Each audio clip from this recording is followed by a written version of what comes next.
to Newport, Kentucky. Glenn Schmidt's Lanes. Taking a look at the facility here. And David, Greg Carpenter. Take a look at Greg Carpenter. Very strong, cupped wrist, gets through the ball very, very well. Similar delivery to Mr. Burris, but a little less hook, and he's developed a little more control in, well, since his tendonitis, which was last year, I'm sorry. Well, Dave Callery moved on to this round by defeating Robin Burris, and now sets his sights on Greg Carpenter. But the big guy's starting it off the way you got to do it.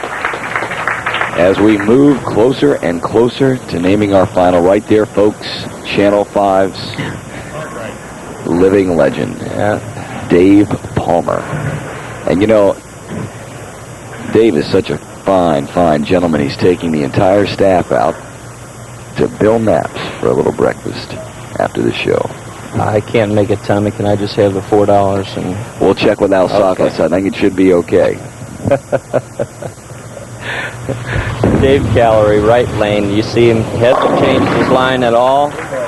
It's been doing a good job for him there. A kick out, late 10. Let's watch it. The pin that's going to do the job is the 6-pin. Second one from the right-hand side of your screen. The ball's going to deflect a little bit here, but not bad. Head pin to the left wall. 3-pin straight back. 6 to the channel. Oh, a little nudge, belly to belly, out of here. You know, sometimes I wonder what I'm missing here since my two compatriots are laughing about something. I don't know. Oh. Nothing big, David. Oh, okay, all right. Dave Callery, left lane. He looks good. He's covering a lot fewer boards than the other players have done. 11th board, looks good. Little deflection there. Leaving the soft 10. Dave Callery, as I alluded to earlier in the show, is an excellent spare player. You see him switching balls there, going to a harder ball, so he doesn't have to vary his release like we suggested on the tip. The 1 week, he just throws his normal shot with a harder shell ball, which causes it to skid. Well, he picks it up. And now Greg Carpenter, who started off with a strike, steps up in his half of frame number 2.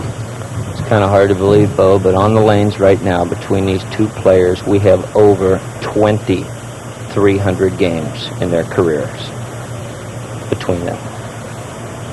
You know, that really is just tremendous. And the thing about Greg Carpenter is the guy is 23 years old.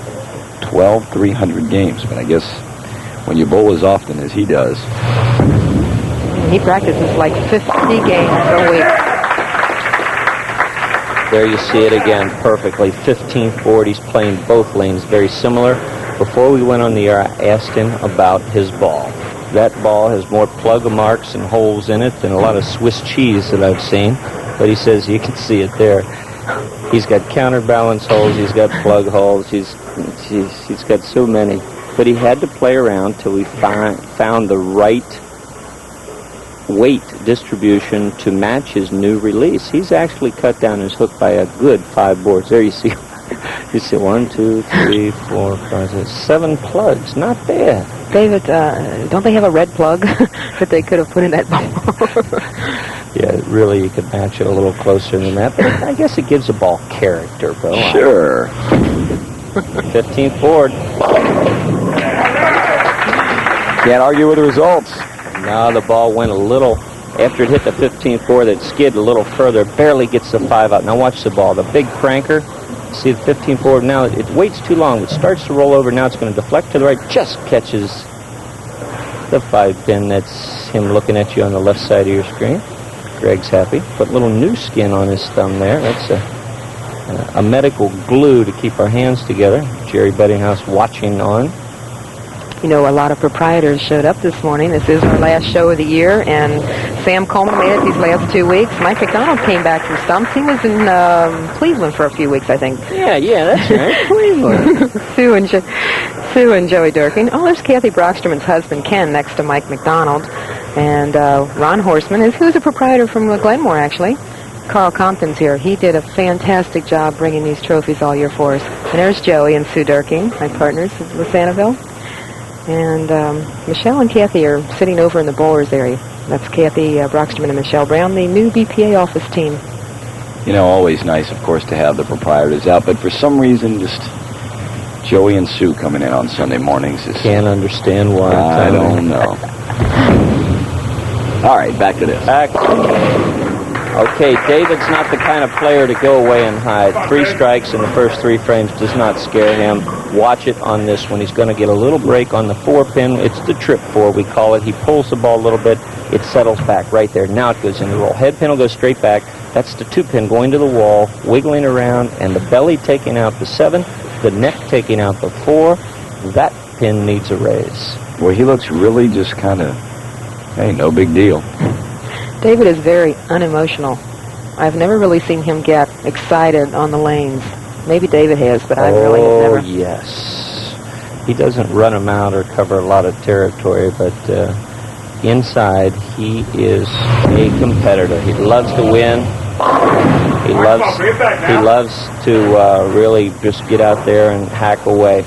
Greg Carpenter throws probably the worst shot I've seen him throw in a long time. Remember, he's been playing the 15th board.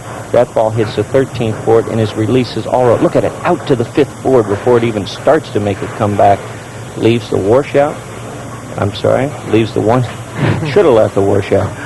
Leaves the 1, 2, 3. This is not the easiest spare in the world, ladies and gentlemen. You can chop this, so let's watch. Hit it to the left. That's the way you do it. Nicely done. Greg Carpenter picking up the spare. And how are things looking at this point in the match, David? Well, Greg Carpenter, as you see there, not opens, but stops striking in the 4th. Dave Callery has the momentum, but the difference, as we look at it right now, 7 pins advantage Greg Carpenter. You know, this is one of the first weeks that we'll be going into the break after 4.5 frames that somebody is not on a string of 4 or 5 strikes in a row. Last week, Kim Herman, and boy, he came so close to getting that 300 game. And last week, I think we were giving away an Aerospace. Is that the name of it? Aerostar. How about Aerostar? Well, hey, all right, Aerostar. Aerospace. There you go. That's the way you do it. We're going to take a break. Middle of a good one. Stay with us. We'll be right back.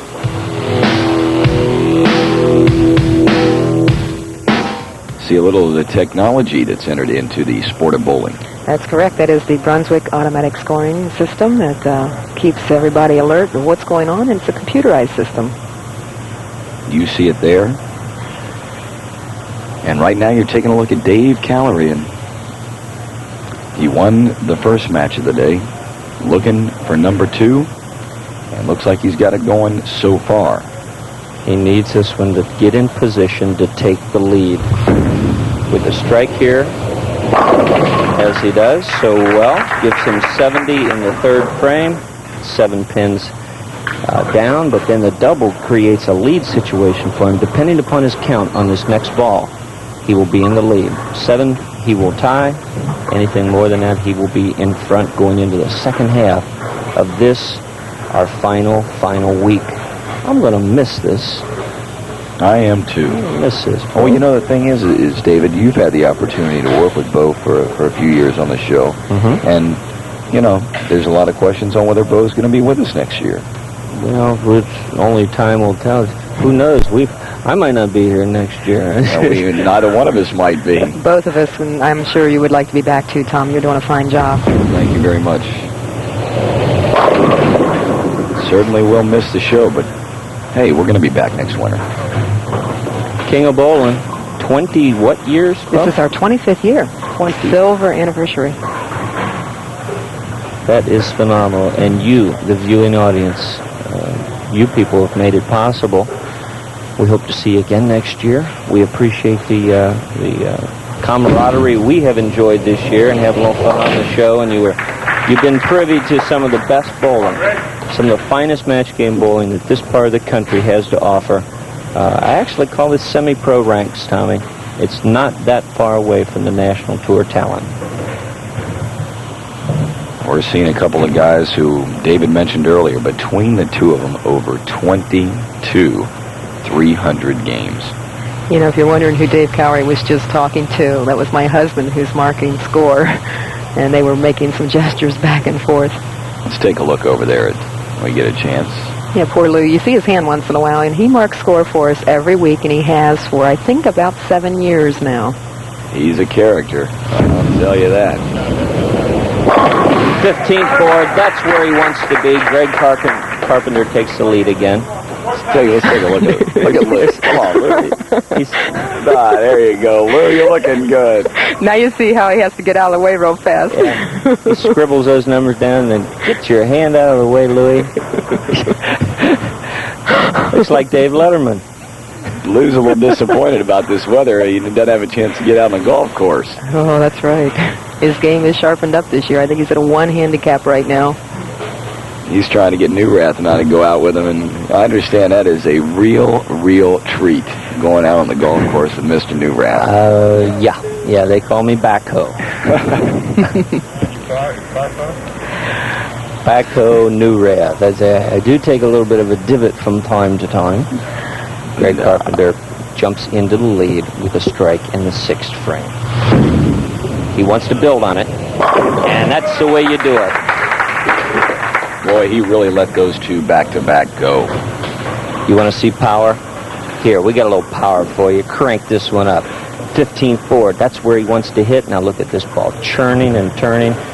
1-3 annihilated, 10 pins in the pit. Every pin doing its job, Tommy. Dave Callery's got all he can handle. You know, Tom, there's another match of good bowlers coming up.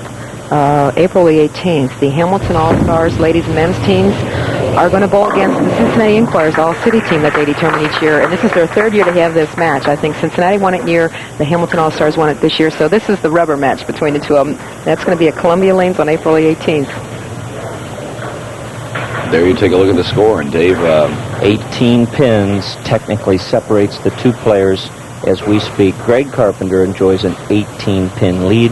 David Callery, with a strike in the 8th frame, could cut that lead to 8 pins.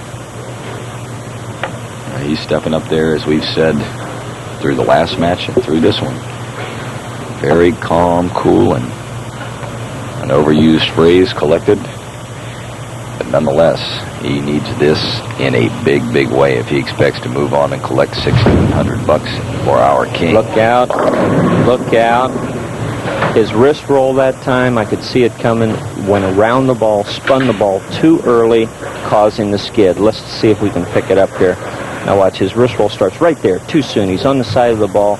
The roll is erratic. You see it, it's not spinning properly. Barely catches the head pin.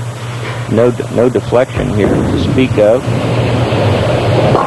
Leaves a weak 7, brings a spare back. He's still in the game, but he's going to need some help out of Greg Carpenter. He looks tough. David, when you get to the line and you actually know that you're around the ball too much, is there any adjustment that you can make at the last second? That comes with a lot of practice, Bo. Your timing, you develop a certain feel. It happens so quickly you can't consciously make an adjustment. Your body just has to know. And when good bowlers are bowling well, that's exactly what happens. They correct a mistake in the fraction of a second at the foul line by changing their wrist position. Well, Greg Carpenter doesn't want to change anything that he's done the last couple of frames, because it has been perfection. Inside his target, flailed the elbow out and going high. Not a good shot. That was a real go-ahead shot. Let's see if he has been playing the 15th board. That's the 3rd arrow on your screen, ladies and gentlemen. Watch what he hits. Hits the 16th and a half board, or the crack as we call it. And look at this ball going straight through the head pin. He's very fortunate not to have a split to shoot at, but the 610 is no picnic. We've seen this missed a couple of times throughout the year, but it is not going to be missed this time. What to work on? You know, Bo, we talked at the beginning about these guys putting up some numbers. Well, the numbers are 16 pins. That's what separates the two players. 8th frame, both players with a spare working. 18 pins, the advantage to this man, Greg Carpenter.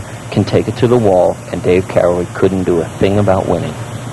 You know, at the top of the show, we talked about, Bo, about those numbers, and, you know, it was tremendous, the difference of the average of the guys to get here today as opposed to what our TV average has been this year. That is right. You know, they had to bowl just 6 games. So in a 6-game block, you can get a higher average out of it. 232 was the low average to make the show, with Alan Downs averaging 252. But our TV average for 66 games on TV with a lot of pressure is 211. I think that's pretty good because those guys are under a lot of pressure. What a shot. This could be it. If he takes it to the wall, remember I told you he could win this game right over the 15th board. What happens here? Too much ball. 1-3. Now watch the ball go to the left of the 9-pin, and that was the 5-pin being pushed in front of it. Incredible shot.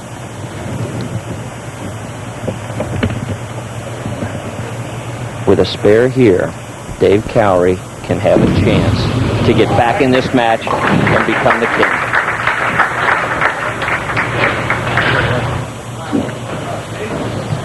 Realistically, does Callery have any chance at this point, David? Yes, Tommy, he does. If he strikes out now in the 9th and 10th frames, that would give him a 239. That would force Greg Carpenter to mark in the 10th frame. I'm glad to see Newrath get excited today because, you know, when he came in this morning, we were wondering. That traveling takes it out of me. I was in Boston on business yesterday, and I had to really scramble to get home in time to do the show. And the guy at the airport just didn't know who Dave was, that he had to get back to Cincinnati to do the bowling show. That stuns me because I couldn't believe that this guy in Boston had never heard of me. It's hard to believe. it really is because, you know, when you get right down to it, I've heard tales that Newrath is known coast to coast. Yeah, sometimes for the wrong reasons, too. Okay, enough of this foolishness, but Dave Callery, his mission is very simple. In order to have any chance to go into our last match, the final championship round, he must strike in the 9th, or he has the first ball in the 10th and the 11th. He's got to have this one or the party is over.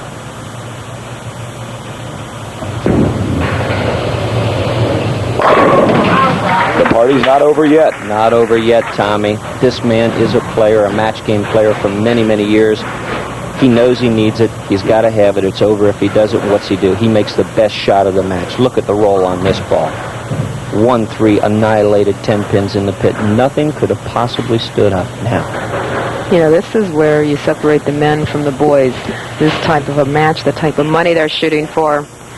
There's Sam down there. He's doing the official score marking to make sure the automatic scores are recording it correctly. But our bowlers are, you know, this is a $550 match. The loser of this match gets $550. The winner goes on to a minimum of $800 for second place. So it's $250 he's shooting for right now. That'll buy a lot of hooties. Tommy, this is an incredibly important shot with this mark. If he strikes on this ball, it will force Greg Carpenter to throw a double in the 10th frame. Boy, did he get back in it. Not going to go for him. So now, if he picks up this spare, what will Greg Carpenter have to do in the 10th to win this match? Any kind of a mark. Tommy will win this. Any reasonable count and any kind of a mark will win the match for Greg Carpenter. Well, he's going to step up there right now. Fine round of applause, well deserved for Dave Callery. I'm sure he would like to have that last ball back, kind of just any mild-mannered way through his hand towel on his seat there, but the one he needed, you've got to point it out, the one that he needed, the first one in the 10th to have any chance, he drilled it, the best shot of the day. Greg Carpenter taking a little extra time.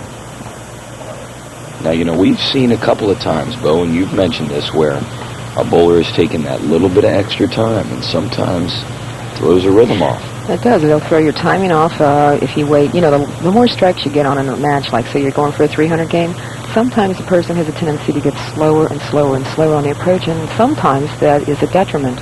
Let's see if he hits the 15th board. If he hits the 15th board going away, it's going to be a strike.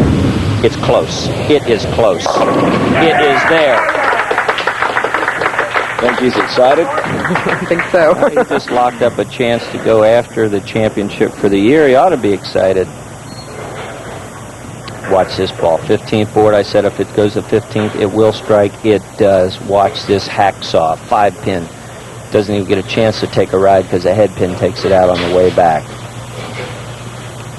Well, congratulations to Greg Carpenter and to David Callery as well. But Greg Carpenter is going to get a shot, as David talked about, for the Grand Poobah of Cincinnati Bowling. That is the ultimate title in Cincinnati. He got that ball in. He had a break, getting away with it. But in any case, it makes no difference. That man, Greg Carpenter, will be in the final match today, Tommy. And I predict a big, big game out of that man right there. Alan Downs, has he been hot? We told you about it last time he was on the show. In my opinion, he's throwing the strongest ball in Cincinnati at this time. Going up against a guy that is hotter than a firecracker in Greg Carpenter. We can't help but have a barn burner. Well, you talked about Alan Downs. You can't pick a better time to get that big ball going. All on the line next. Well, that'll do it. It'll be Greg Carpenter and Alan Downs for the 1987 Huda Pole King of TV Bowling Crown. Stay with us.